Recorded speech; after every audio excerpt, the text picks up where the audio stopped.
Muchas gracias, Juan, por tu palabra. Buenos días a todos y a todas. En primer lugar, saludar a los compañeros y compañeras de SADOP. Es un gusto poder estar acá en su casa. Muchas gracias por poner a disposición este lugar para este seminario tan importante. Quiero agradecer también, obviamente, a la Fundación Ciudades Sin Miedo, a los compañeros y compañeras de nuestro organismo provincial de integración social y urbana, Romina Barrios, la directora ejecutiva, pero bueno, todos los compañeros que están acá, todos los presentes, bueno, muchos de los cuales los conozco, hemos estado haciendo varias actividades políticas a lo largo del tiempo. No hago más que recordar también varios viajes del Clio por Santa Fe, en Rosario, en Santa Fe, en Rafaela. El Clio anduvo también, en un plan B, ahí también, durante el macrismo, haciendo política como corresponde.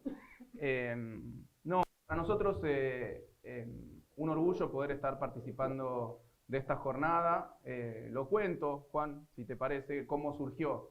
Yo vi un tuit que hizo Juan en donde contaba cómo había sido la experiencia que habían tenido los compañeros acá en Rosario en materia de urbanización en barrios populares, y apenas leí ese tuit dije, esta experiencia la tenemos que aprender de lo que hicieron los compañeros, y creemos nosotros también que tenemos una experiencia para contar acá también en Rosario de lo que venimos haciendo en la provincia de Buenos Aires en los últimos años en materia de urbanización, de integración social y urbana.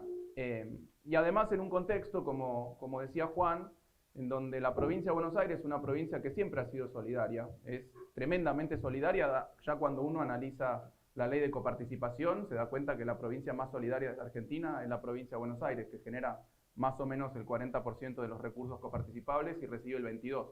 El resto se distribuye entre las otras provincias de la Argentina, pero no solamente es solidaria porque comparte parte de los recursos coparticipables que se generan en nuestra provincia, sino que a partir de la gestión del gobernador Kicillof hemos tenido una decisión política del gobernador de ser solidarios y de trabajar en conjunto con muchas de las provincias, cosa que en general no sucedía.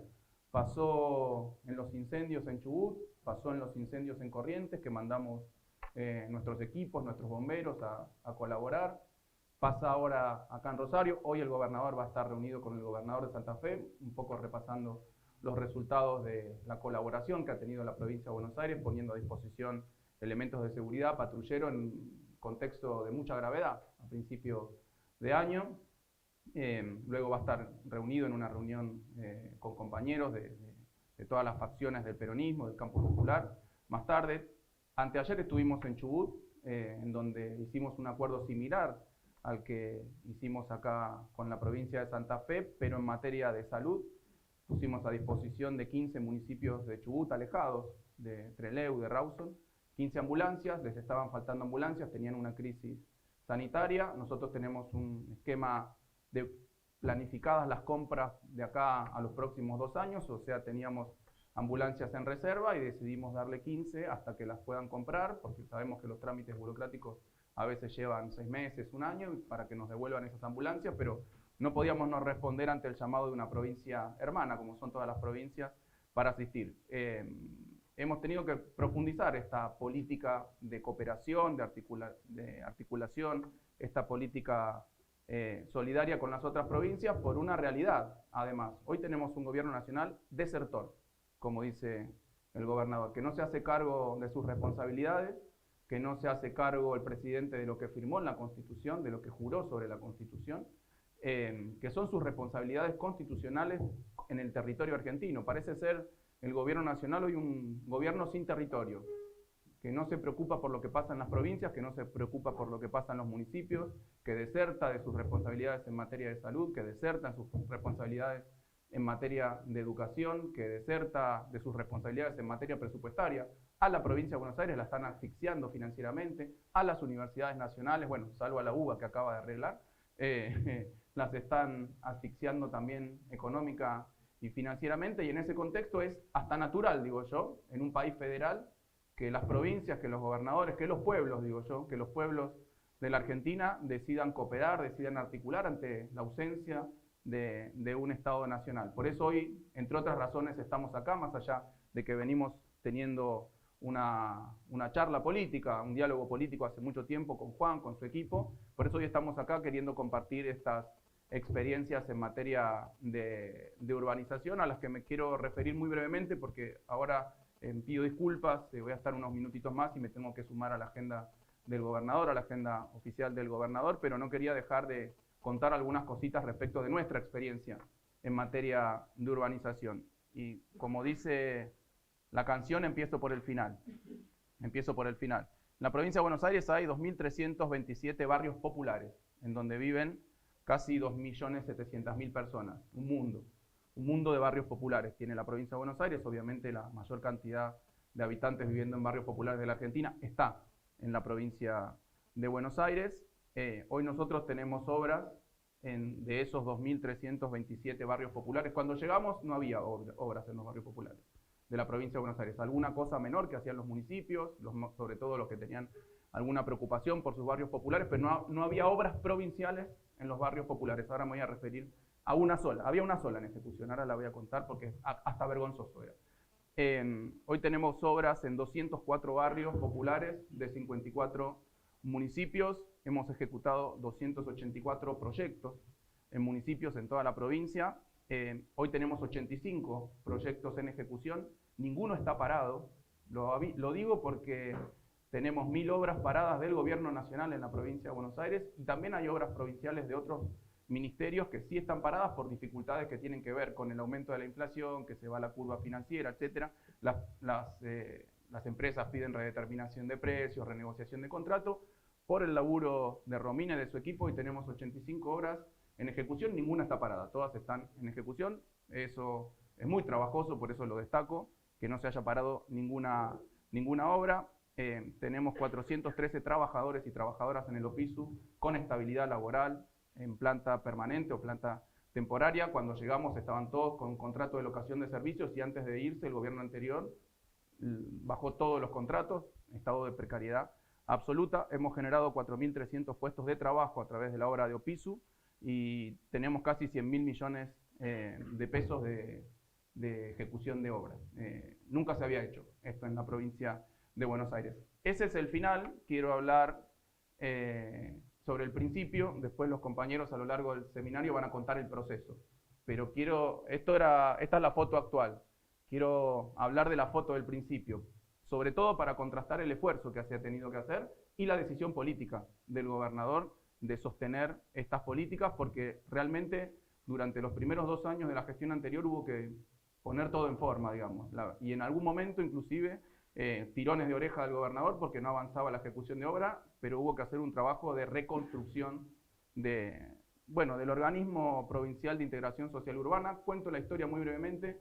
Es un organismo que crea la anterior gobernadora, María Eugenia Vidal, con un objetivo muy loable, obviamente, que es urbanizar e integrar socialmente en los barrios populares. A partir de la creación de ese organismo salieron a buscar financiamiento internacional, consiguieron mucho financiamiento internacional, porque en general a los gobiernos de derecha, los bancos internacionales, el Banco Mundial, el Banco Interamericano de Desarrollo, les facilitan mucho las cosas y les ponen a disposición muchos recursos. Prejuicio que le dicen. De todas formas, esos bancos no dejan de estar gobernados por países y siempre tienen el poder de veto de un país. No hace falta que lo diga, ¿no? No hace falta que lo diga. Y si uno tiene ese país a favor políticamente, es mucho más fácil que te den créditos, y si tenés ese país en contra o no está muy de acuerdo con tus políticas, es mucho más difícil que te den ese crédito. Pero bueno, habían conseguido financiamiento. Recuerdo, eran 100 millones de dólares del Banco Mundial y 130 millones del Banco Interamericano, o al revés. Al revés, 130 millones del Banco Mundial y 100 millones de dólares del Banco Interamericano. El crédito del Banco Interamericano permitía que en la medida que se vaya ejecutando, ir sumando de a 100 millones de dólares hasta 400 millones de dólares. Pero cuando llegamos de esos créditos que se habían conseguido en 2018, de uno no se había ejecutado nada, 0%, y de otro menos del 5%. O sea que crearon un organismo, lo fondearon y no ejecutaron nada. Solo tenían 8 proyectos faraónicos. Lo digo faraónicos porque eran ridículos, no se habían conversado con el territorio, no se habían conversado con los vecinos, no respondían a las necesidades de los vecinos. Obviamente, como pasa en estos casos, en general los bancos internacionales les gusta hacer algunos proyectos muy visibles para mostrarlos por el mundo, pero que muchas veces no responden a las necesidades reales de los vecinos, y como no responden a las necesidades reales de los vecinos, después no se pueden ejecutar. no se pueden ejecutar, no está hablado, son de imposible ejecución. Siempre hay algún vínculo con algunas consultoras que hacen esos proyectos sin bajar a territorio, dibujan ahí tenders y no sé qué, y no tienen mucho que ver con eso. Por lo tanto, cero ejecución o casi cero ejecución. Lo digo medio triste, la única obra en ejecución que había cuando llegamos al gobierno en 2019 era una canilla comunitaria en la Villa Itatí de Quilmes, que encima la habían abandonado y tuvimos que los primeros días mandar no sé cuántos compañeros a apretar los botoncitos para poder purgarla para que salga agua. Única obra en ejecución, una canilla comunitaria, no estoy hablando de conexiones intradomiciliarias en las casas de los vecinos de la Villa Itatí, no, una canilla comunitaria, teniendo 230 millones de dólares para ejecutar a disposición, era la única obra en ejecución, una total y absoluta vergüenza. Habían despedido a todos los trabajadores que estaban en estado de precariedad, contrato de locación de servicios, y otros problemas que se nos presentaron apenas quisimos poner el organismo en marcha. La línea del Ministerio de Infraestructura, que era la que tenía que ejecutar los proyectos que le enviaba PISU, nos mandaron a decir, nosotros no nos vamos a meter en las villas, en los barrios populares, porque es un quilombo. Ok, sí, es un quilombo, ¿o no? Es un quilombo. Las empresas nos decían, no, nosotros obras en los barrios populares no hacemos, no, porque es un quilombo. Nos roban, es inseguro, no sé qué. Nos traen un informe de las cooperativas que habían estado trabajando, 90% de los proyectos de cooperativas habían quedado truncos por falta de acompañamiento del Estado provincial. O sea que tenía, y lo más gracioso y lo más triste, las oficinas del organismo provincial de la provincia de Buenos Aires, estoy hablando de Integración Social y Urbana, estaban en Diagonal Norte y Florida, Capital Federal. Hermosas oficinas. O sea que querían urbanizar los barrios populares de la provincia de Buenos Aires desde el centro, desde otra jurisdicción. Es como que acá haya una oficina en Córdoba, no sé, en la ciudad de Córdoba. Es lo mismo, para urbanizar los barrios de Santa Fe. Es lo mismo. Bueno, ese es el comienzo, lo que encontramos. Tuvimos que rehacer los proyectos porque no servían para nada esos proyectos, hubo que documentar los proyectos nuevos, rehacer los proyectos nuevos, ir a otros barrios donde no estaba previsto hacer obra porque solamente habían fondeado para 8 municipios que obviamente además lo usaban políticamente. Eran 4 de municipios del PRO y 4 de municipios peronistas que lo usaban para hacer quinta columna, para hacer política ahí, pero no para ejecutar obras en los barrios.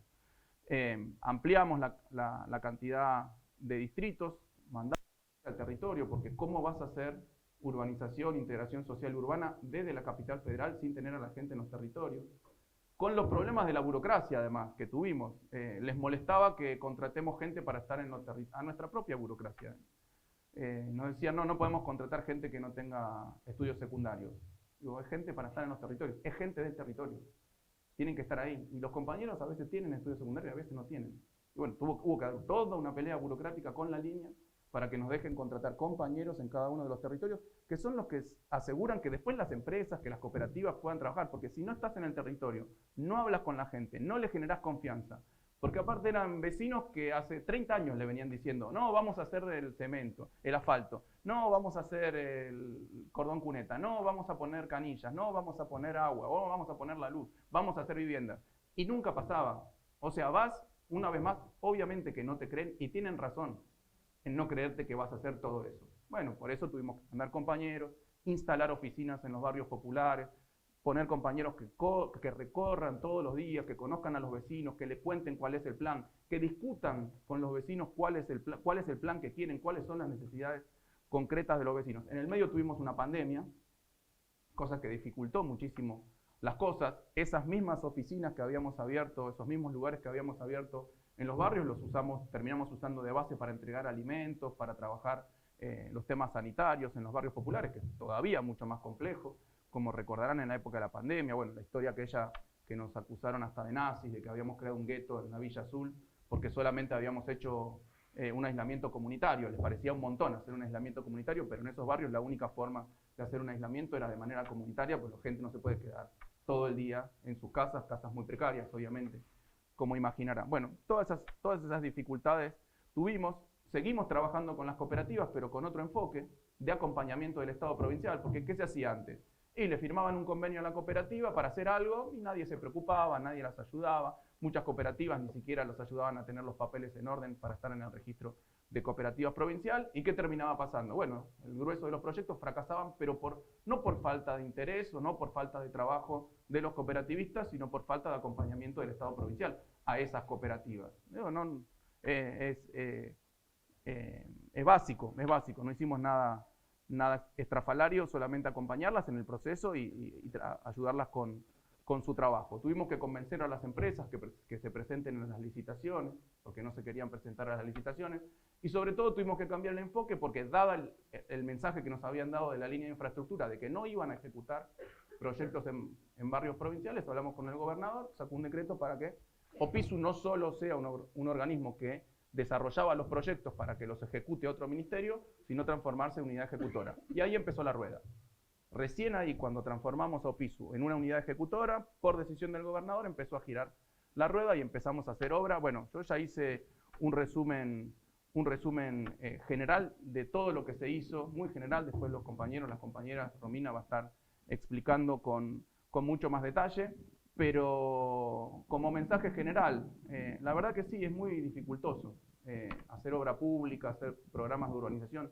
Es carísimo, obviamente es carísimo, requiere de mucha inversión, de muchos fondos. En una provincia que tiene tantos barrios populares, 2.327, solo que entiendan que hoy nosotros solamente estamos actuando en el 10% de los barrios populares de la provincia.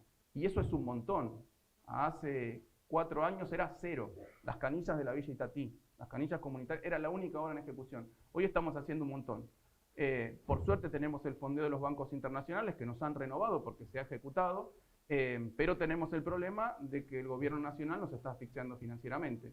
Hicimos un cálculo muy sencillo para saber cuál iba a ser el impacto del ajuste que nos está generando el gobierno nacional en la provincia de Buenos Aires. Eso tiene que ver con el recorte de las transferencias no automáticas que le hacía el gobierno nacional a la provincia hasta el año pasado para compensar en parte la falta de coparticipación o la inequitativa coparticipación que tiene la provincia, lo que nos va a impactar la caída de la recaudación nacional que impacta en nuestra coparticipación, y la caída de nuestra recaudación es aproximadamente 1 millón de millones de pesos que hoy el gobierno nacional y sus políticas le están quitando a la provincia de Buenos Aires, y eso obviamente son menos fondos para urbanizar barrios populares, menos fondos para salud, menos fondos para educación, menos fondos para seguridad. Nosotros estamos, por instrucción del gobernador, haciendo malabares, haciendo lo imposible para sostener las obras, como decía, las obras de OPISU, las 85 en ejecución, destinando el presupuesto con prioridades. Hemos tenido que dar de baja algunos programas muy innovadores que habíamos tenido hasta el año pasado por falta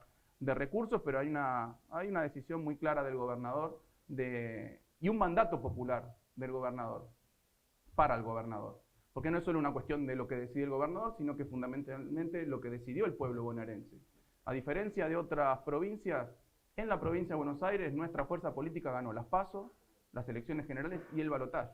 O sea que los bonaerenses no votaron ajuste, no votaron este programa económico, no votaron obra pública cero, no votaron la privatización de la educación pública, no votaron la privatización de la salud pública. Al contrario, la campaña de Axel fue reforzando todo lo que se había hecho. No sé si recuerdan el lema, era derecho al futuro, y era pelear por más derechos, afianzar los derechos que se habían logrado y pelear por más derechos. En eso estamos, en un contexto muy difícil, y además nos damos el lujo y la necesidad de articular con otras provincias, de articular, bueno, con ustedes, Juan, en esta discusión, en estos debates que estamos haciendo de urbanización, pero cooperar, articular en materia de seguridad con otras provincias, en materia de salud con otras provincias, y lo vamos a seguir haciendo.